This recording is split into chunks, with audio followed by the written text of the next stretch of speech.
Many that live deserve death, and some that die deserve life. Can you give it to them, Frodo? Do not be too eager to deal out death and judgment. Even the very wise cannot see all ends.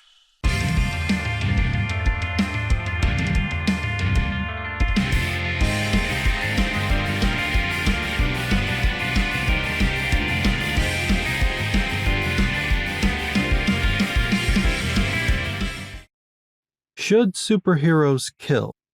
Perch recently made a video responding to someone asking him about people's attitudes towards superheroes killing villains versus manga characters killing villains. I made a video about the topic a few years ago, and my opinion hasn't changed. In general, my answer is no, superheroes shouldn't kill. Superheroes tend to hold themselves to higher moral and ethical standards than the average person, presenting themselves as paragons of truth, justice, and virtue. And based on those standards, they wouldn't feel that they had the right or authority to take someone's life. Now, this is where people will jump in and talk about villains, like the Joker, who commit the worst crimes. They would argue that heroes should kill those villains to protect others. They might claim that there's a moral imperative to do it. Some might even claim that it would act as a deterrent. We'll set aside that last one because, 1, it would defeat the purpose of telling superhero stories, because if there are no villains, why do you need heroes? And 2, because we can check that idea against real-world evidence. Numerous studies have shown that the death penalty does not act as a deterrent for murder. And before anyone leaves a comment, please look at the screen. The evidence is on the screen, and I'll leave the links to that evidence down below so you can feel salty on your own time. These findings have been repeated many times over several decades. Other studies show that here in the US, states that still have the death penalty have higher murder rates than states that don't. These findings have also been repeated numerous times. In short, it turns out that killing people doesn't stop people from killing people. But again, we'll set that aside. When it comes to dealing with villains, just like in the real world, in the world of superheroes, there are other options. There are magical or technologically advanced prisons. There are other dimensions. There are powerful telepaths who can change people's minds. The superheroes would still need to deal with the ethics of those options, but there are alternatives to killing villains. If superheroes represent a higher moral and ethical standard, meaning they don't resort to the basest human responses, then the logical choice for them would be to try to redeem, reform, or lock away the villains, not kill them, regardless of how justified others might find it. That said, from a story perspective, it comes down to some basic questions. What motivates the character? Why did they become a hero? What is their moral or ethical stance? That's what will guide whether the character would kill villains. If you take a character like Superman, his motivation is to be the better person, to show the world what humanity could become. From that perspective, it would make sense that he wouldn't kill because that would go against the moral principles he represents. If you take a character like Batman, he's motivated by his parents' murder. So it would make sense that he wouldn't kill because he doesn't want to inflict that pain onto others and because he doesn't want to become like his parents' killer. Now, you do have a problem in that Batman beats the living bejesus out of people. If you played the Arkham games, you know that pretty much every attack this man does, at least based on the sound effects, he's crippling all those people. You cannot snap someone's head back and think they're going to walk away. Bare minimum, they're going to be blowing on the straw to move for the rest of their life. In the comics, it's less intense, but he still does major damage to people. We get a similar dynamic with Spider-Man. Peter learns a valuable lesson about using his powers when he could have stopped a crime but didn't, and the criminal wound up killing Peter's uncle. He learns the lesson that with great power comes great responsibility, and that doesn't just include using his powers to help people. He also controls how he uses them because it's so easy for him to hurt or kill people. Now, like with Batman, you also have a problem with Spider-Man in that leaving people webbed up to a streetlight upside down might prove, let's say, unhealthy for some people. And Spidey's not exactly coming back to check for a pulse. But in general, he doesn't kill because it goes against his moral principles. Then you get a character like the Punisher, and he doesn't have the same moral prescriptions. He kills for revenge. Now, this gets a little tricky because anytime someone brings up Frank Castle, some people conveniently forget that the version of the Punisher that everyone seems to like, the one that's most popular, is Garth Ennis's version, not the one that was written 40 years ago. That is not the version of the Punisher anybody is thinking of. They're thinking about the stories Garth Ennis wrote, and that Punisher is unhinged. He's got some idea of a moral code, but it is very flexible. There's not much he wouldn't do. He targets obviously bad people, and he doesn't try to go after innocent people, but if he does kill an innocent person, he's not exactly going to lose any sleep over it, because for him, they're kind of casualties in his war. Eventually, he'll punish himself for that, after he's punished everyone else.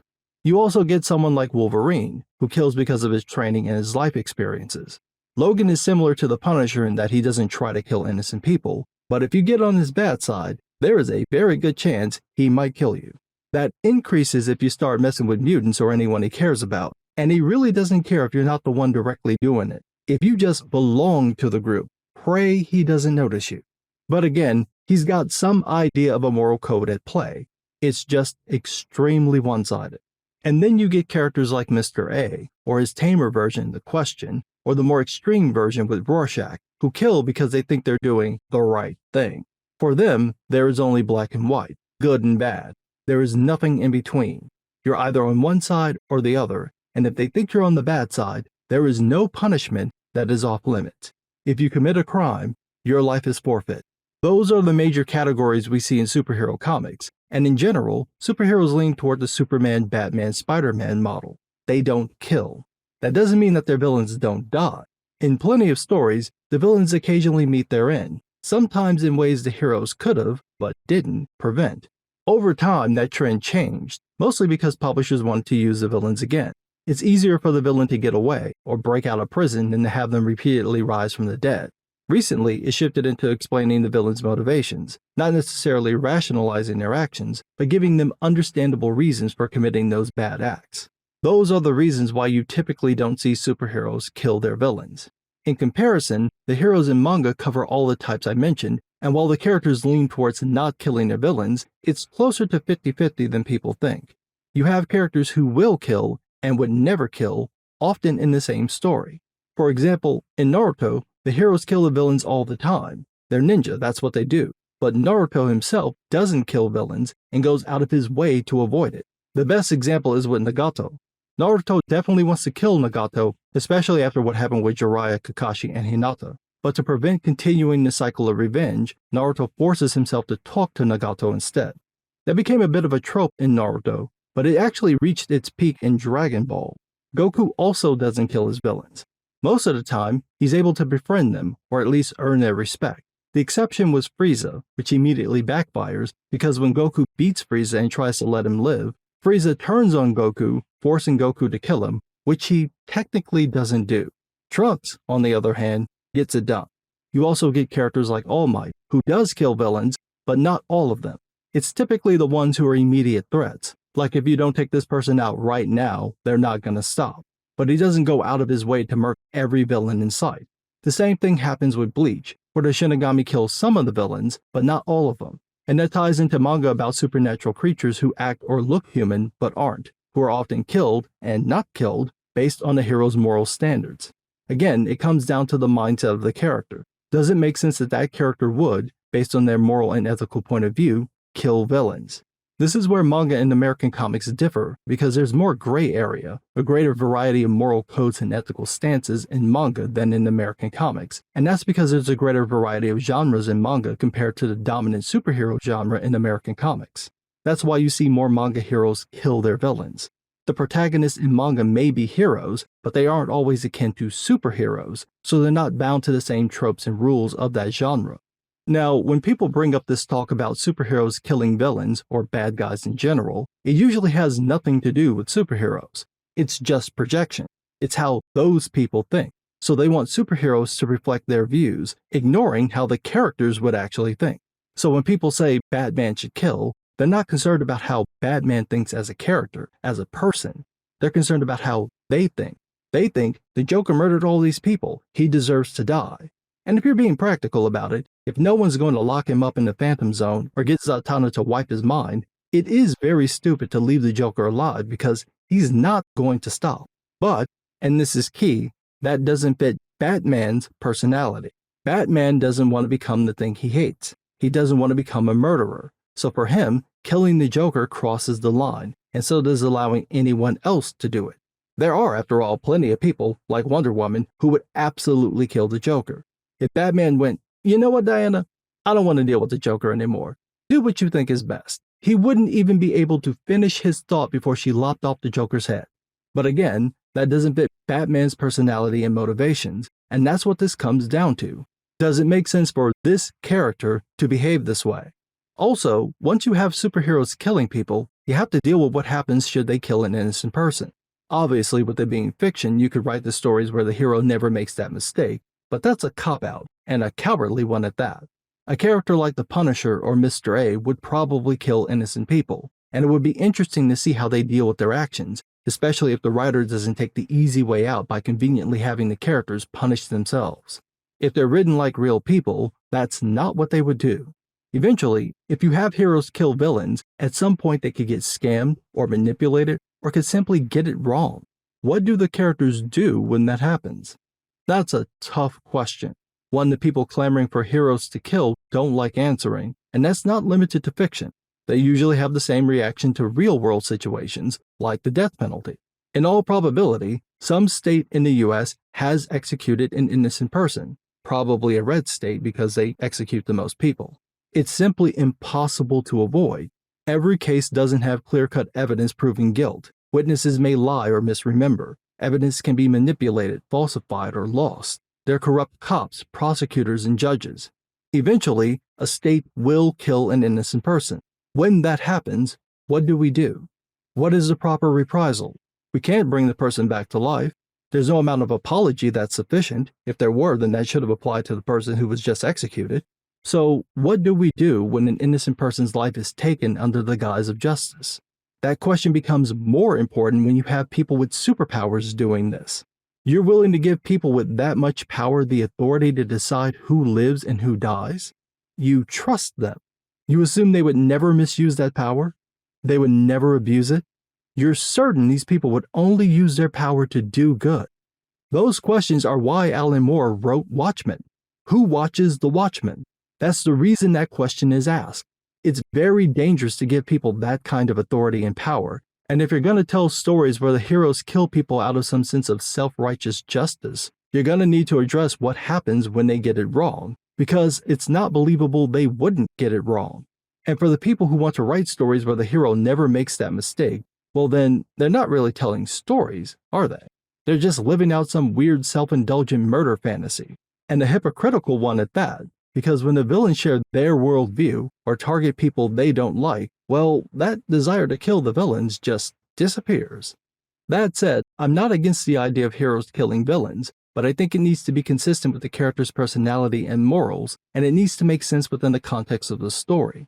For example, it makes sense that Wolverine would kill. He's a soldier, he's an assassin, he's been turned into a living weapon, he's got a volatile personality. For him, killing people is a means of survival. But it would make less sense for someone like Cyclops to just randomly start killing people.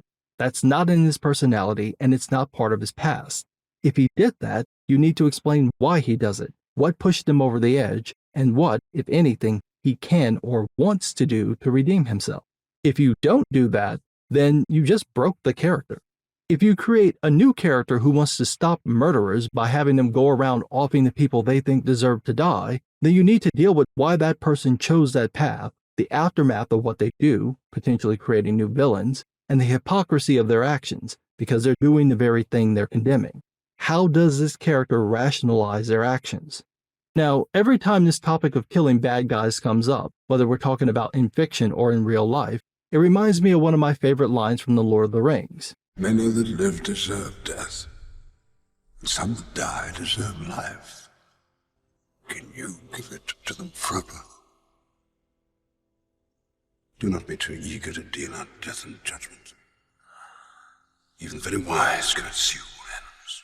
Some people take that as Gandalf making excuses for villains, letting them get away unpunished, but that's not what he means. His point is that we don't know how people will turn out in the future, and we're in no position to judge whose life has value. People may change, they may seek redemption, they may seek forgiveness. Even if they don't, they may later prove useful. That's what happens with Gollum. Bilbo probably should have killed Gollum. It would have prevented Sauron from learning about the ring. But by Bilbo showing Gollum pity, the world is eventually saved. By Gollum taking the ring from Frodo and doing his little dance and falling into the lava, He unintentionally saves the world. That couldn't happen if Bilbo killed Gollum just because he thought Gollum deserved to die. And eventually, Sauron would have found the ring and taken over the world. That example doesn't neatly apply to every superhero or manga story, but the principle behind it is what you'd expect the hero to follow, to show mercy and pity, to be better than the villain. I think people should take the time to ask why they want superheroes to kill villains, because most of the time it has nothing to do with the heroes or the villains. It's just projection. Those people are trying to force their views onto the characters, and it's not just about revenge. The people demanding that heroes should kill have a very long history of fantasizing about the deaths of others, usually based on people's race, sex, sexuality, religion, nationality, or language. Those people have a very disturbing and persistent tendency to believe that some people, never anyone on their side, just deserve to die. That is a very bad idea. And you know it's a problem when they start demanding that it appear in their fiction. But what do I know? I'm just some guy.